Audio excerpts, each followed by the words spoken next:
Alongside Steelhead's head coach Everett Sheen. Well, Sheener finally back on home ice. It's been quite a while, and you guys returned from Tulsa. I'd say a pretty successful trip. Anytime you can come away with 2 out of 3 games on the road is pretty nice. Absolutely. I mean, you go on a road trip and you told ahead of time you're going to take 2 or 3. You take that every time, no matter how it looks on the road. But we came back with 4 or 6 points, which is nice. We chatted after the overtime winner on Friday night. Didn't have a chance to chat after Saturday's game on air. We chatted off air, but we'll kind of put that one in the past. Let's look at the rebound response that you guys had on Sunday, specifically the last 2 periods when you guys really dominated play, it felt like. Yeah, no, you definitely want to forget about that Saturday one.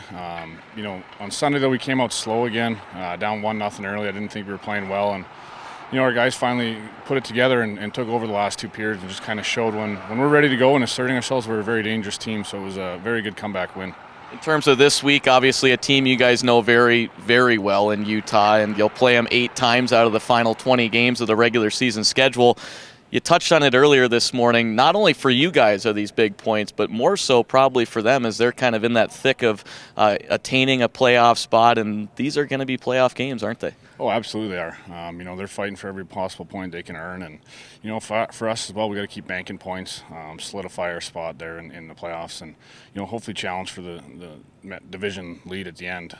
So it's going to be playoff hockey down the stretch here for sure. All right, let's clear the air here. There's some kind of concerns. Captain A.J. White threw me under the bus on Monday's travel day. Obviously had a little hiccup and had to detour to Salt Lake there. We landed in Salt Lake, and he told me that everything was my fault. He didn't know why it was my fault, but just knew that I had some sort of involvement in that. Do you agree with him on that? I don't really think you can control the weather. I don't think it was very safe for us to try and land in what was essentially a freak whiteout blizzard from what my wife said. So I'd rather divert to Salt Lake than risk that.